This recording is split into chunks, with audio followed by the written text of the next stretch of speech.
എൻ്റെ മകന് ആദ്യകാലം മുതലേ നോമ്പിനോട് താല്പര്യമില്ല. ഇപ്പോൾ അവന് 14 വയസ്സായി. ഇപ്പോഴും അവൻ നോമ്പ് പിടിക്കുന്നില്ല. എന്താണ് ഒരു പോംവഴി? ഒരു ഉമ്മ കാസർഗോഡ് നിന്നുമാണ് അയച്ചിരിക്കുന്നത്. ഒറ്റ പോംവഴിയേ ഉള്ളൂ, നല്ല ചൂരൽ വെട്ടുക, നല്ല അടി കൊടുക്കുക. ഇത് മാതാപിതാക്കളുടെ കടമയാണ്. നിങ്ങളിങ്ങനെ ചിരിച്ച് കളിച്ച് മക്കൾക്ക് IPL, മക്കൾക്ക് ഫുട്ബോൾ, മക്കൾക്ക് ടാബ്, അതുകൊണ്ടല്ല അവർ ചെയ്യാത്തത്. എന്തുകൊണ്ട് നമ്മളൊക്കെ നോമ്പ് പിടിക്കുന്നു? നമ്മുടെ ഉപ്പാക്കും ഉമ്മാക്കും അന്ന് വിവരം കുറവായിരുന്നെങ്കിലും മോനെ നോമ്പ് പിടിക്കണം എന്ന് വാപ്പയും ഉമ്മയും പറഞ്ഞതുകൊണ്ടാണ് നമുക്ക് വലുതായപ്പോൾ നോമ്പ് പിടിക്കാൻ തോന്നിയത്. ഇപ്പം എൻ്റെ ഉപ്പ എന്നെ ആ രീതിയിൽ വളർത്തിയിരുന്നെങ്കിൽ ഞാൻ നോമ്പ് പിടിക്കൂല. അത് മകൻ്റെ കുറ്റമല്ല, തീർത്തും മാതാപിതാക്കളുടെ കുറ്റമാണ്. എങ്ങനെ ഈ ഉമ്മാക്ക് അങ്ങനെ ഒരു ചോദ്യം ചോദിക്കാൻ കഴിഞ്ഞു എന്നാണ് ഞാൻ ചിന്തിക്കുന്നത്. ഇപ്പം നബിതങ്ങൾ പറഞ്ഞല്ലോ, 7 വയസ്സായ കുട്ടിയോട് നിസ്കരിക്കാൻ കൽപ്പിക്കണം. 10 വയസ്സായാൽ നിസ്കരിച്ചില്ലെങ്കിൽ അവനെ അടിക്കണം. അത് മാതാപിതാക്കൾക്ക് നിർബന്ധമാണ്. നോമ്പിൻ്റെ വിഷയത്തിലും അങ്ങനെ തന്നെ. 7 വയസ്സാകുമ്പോഴേ പറയണം മോനെ നോമ്പ് പിടിക്കണം. അപ്പോഴടിക്കൊന്നും വേണ്ട, അവൻ നോമ്പ് പിടിച്ച് ശീലിപ്പിക്കണം. ചിലപ്പോൾ ഉച്ചയാകുമ്പം നോമ്പ് തുറന്നു പോകും. അങ്ങനെ ശീലിപ്പിച്ച് കൊണ്ടുവന്ന് ഇപ്പോൾ ബറാത്ത് ദിനത്തിൽ ശഅബാൻ 15-ന് എൻ്റെ വീട്ടിൽ എൻ്റെ ചെറിയ കുഞ്ഞുങ്ങൾ ഉൾപ്പെടെ നമ്മളെല്ലാവരും വീട്ടിൽ നോമ്പ് പിടിച്ചു. രാത്രി യാസീൻ ഓതി ദുആയിരുന്നു ഒക്കെ ചെയ്തു. അത് ശീലമാണ്. പിന്നെ 10 വയസ്സായിട്ട് നോമ്പ് പിടിക്കുന്നില്ലെങ്കിലോ അവനെ നല്ല അടി കൊടുത്തിട്ട്, ഇത് നിന്റെ കടമയാണ്, നിനക്ക് കൈയും കാലും ആരോഗ്യവും തന്ന അള്ളാഹു നിന്നെ നിർബന്ധിച്ചിട്ട് നീ ചെയ്യണമെന്ന് പറഞ്ഞതാണ്, അതുകൊണ്ട് നീ അത് ചെയ്തേ പറ്റൂ എന്ന് പറഞ്ഞ് അടി കൊടുത്തിട്ട് അവനെ നോമ്പ് പിടിപ്പിക്കണം. ഭാര്യ ഭർത്താവ് ശാരീരിക ബന്ധത്തിലൂടെ നോമ്പ് മുറിച്ചവർക്ക് പ്രായച്ചിത്തമുണ്ടല്ലോ. എന്നാൽ ആ പ്രായച്ചിത്തം ഒഴിവാകുന്ന വല്ല ആളുകളും ഉണ്ടാകുമോ? ചോദിച്ചിരിക്കുന്നത് മുനീറ ഉമർ, പെരിന്തൽമണ്ണ നിന്നു. നമ്മൾ കഴിഞ്ഞ റമദാനിലെ ചോദ്യങ്ങളിലൊക്കെ പറഞ്ഞിരുന്നതാണ്, നമ്മൾ നോമ്പുകാരനായിരിക്കുന്ന ഭർത്താവും ഭാര്യയും ശാരീരിക ബന്ധത്തിൽ ഏർപ്പെട്ട് കഴിഞ്ഞാൽ തുടർച്ചയായിട്ട് പിന്നെ നോമ്പ് പിടിക്കേണ്ടി വരും 2 മാസം.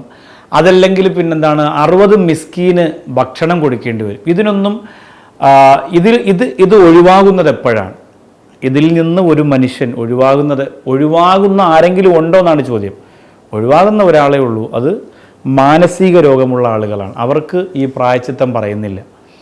ഇത് കഴിഞ്ഞപ്പോൾ അയാൾക്ക് മാനസികമായ വിഭ്രാന്തി വന്നുപോയി, അയാൾക്ക് പ്രായച്ചിത്തം ചെയ്യാൻ കഴിയില്ല. ഇത് കഴിഞ്ഞ ഉടനെ അയാൾ മരണപ്പെട്ടു പോയി, അയാൾക്കും പ്രായച്ചിത്തം ചെയ്യാൻ കഴിയും. ഈ 2 കാരണങ്ങൾ കൊണ്ടാണ് ഈ പ്രായച്ചിത്തത്തിൽ നിന്ന് ഒഴിവാകുകയുള്ളൂ.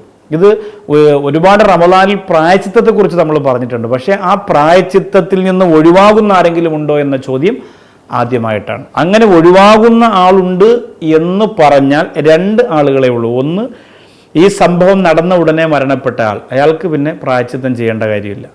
ഈ സംഭവം കഴിഞ്ഞ ഉടനെ മാനസിക രോഗം ബാധിച്ചാൽ അയാൾക്ക് പ്രായച്ചിത്തം ചെയ്യേണ്ടതില്ല. അല്ലാതെ ബാക്കിയുള്ളവർ തീർച്ചയായിട്ടും ഈ പറഞ്ഞ രീതിയിൽ തന്നെ പ്രായച്ചിത്തം ചെയ്യണം. നമ്മൾ പരമാവധി റമദാനാകുമ്പോൾ ഭാര്യയുടെ അടുത്ത് നോമ്പുകാരനായി കൊഞ്ചാനും കുഴയാനും ചെല്ലാതെ ഭാര്യയുടെ ജോലി, ഭർത്താവിൻ്റെ ജോലിയിലേക്ക് പോകലാണ് നല്ലത്. കാരണം റമദാനാണ്.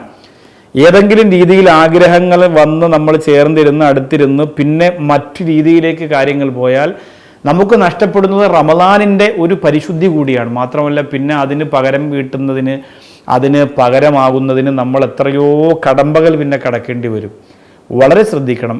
റമദാൻ അത്ര പുണ്യമാണ്. നമുക്ക് ജീവിതത്തിൽ അള്ളാഹു തരുന്ന ആയുസ്സിലെ വളരെ വിലപ്പെട്ട ഒരു ഖനിയാണ് റമദാനിൻ്റെ നിമിഷങ്ങൾ. ആ ഗൗരവത്തിലായിരിക്കണം നമ്മൾ റമദാനിനെ കാണേണ്ടത്. 29 കിട്ടിയ റമദാനേക്കാൾ പുണ്യം 30 കിട്ടിയ റമദാനിനാണ് എന്നതിൽ എന്തെങ്കിലും വാസ്തവമുണ്ടോ ഉസ്താദേ? ഏതായാലും ഒരു പൂർണ്ണമായ മാസമാണല്ലോ അത്. ചോദിച്ചിരിക്കുന്നത് റംലത്താണ്, കാസർഗോഡ് നിന്നും. ചില റമദാനിൽ നമുക്ക് 29 ദിവസമാണ് കിട്ടുക. ചില വർഷത്തെ റമദാനിൽ 30 നോമ്പും കിട്ടും. അപ്പോൾ ചില സഹോദരിമാരൊക്കെ പറയും നാളെ കൂടി നോമ്പുണ്ടായിരുന്നെങ്കിൽ അള്ളാഹ്. ചില സഹോദരിമാരങ്ങനെ വെറുതെ പറയാണ്. ചില ആളുകൾ അങ്ങനെ ഒരു സ്റ്റൈലിന് വേണ്ടി പറയും, അള്ളാഹ് പിറകാണല്ലേ എനിക്കൊരു നോമ്പ് കൂടി പിടിക്കണം, അള്ളാഹ് ഉള്ളുകൊണ്ട് പിറകണ്ട് നാളെ പെരുന്നാളായെങ്കിൽ മതിയെന്ന് കൊതിക്കുന്നവരാണ്. എന്നാലും ജനങ്ങൾ കേൾക്കാൻ വേണ്ടി പറയും, ഒരു നോമ്പോടെ കിട്ടിയിരുന്നെങ്കിൽ അള്ളാഹ്, ഒരു തറാവിയോടെ കിട്ടിയിരുന്നെങ്കിൽ അള്ളാഹ് എന്നൊക്കെ ഇങ്ങനെ പറയും. ചില ആളുകൾ അങ്ങനെ പറയും. പക്ഷേ യഥാർത്ഥത്തിൽ റമദാൻ മൊത്തത്തിലുള്ള പ്രതിഫലം ഉണ്ടല്ലോ. റമദാനിനെ ആദരിച്ച, റമദാനിനെ ബഹുമാനിച്ച കൂലി അത് 29-നാണെങ്കിലും 30-നാണെങ്കിലും കിട്ടും. പക്ഷേ 30 എന്ന് പറയുന്ന ഒരു ദിവസം കൂടി കൂടുതൽ കിട്ടുമ്പോൾ നമുക്കുണ്ടാകുന്ന നേട്ടം എന്താണ്? നമുക്ക് കുറച്ചുകൂടി അമല് ചെയ്യാൻ കഴിയുമല്ലോ. നമുക്ക് കുറച്ചുകൂടി അമലുകൾ, ഒരു സുന്നത്തിന് ഫർദിൻ്റെ കൂലി കിട്ടുന്ന ഒരു ദിവസം കൂടി നമുക്ക് ലഭിക്കുകയാണ്. ഒരു ഫർദിന് 70ന്റെ കൂലി കിട്ടുന്ന ഒരു ദിവസം കൂടി നമുക്ക് ലഭിക്കുകയാണ്. ഖുർആൻ ഓതി പ്രതിഫലത്തിന്റെ പർവ്വതം പണിയാൻ ഒരു ദിവസം കൂടി നമുക്ക് ലഭിക്കുകയാണ്.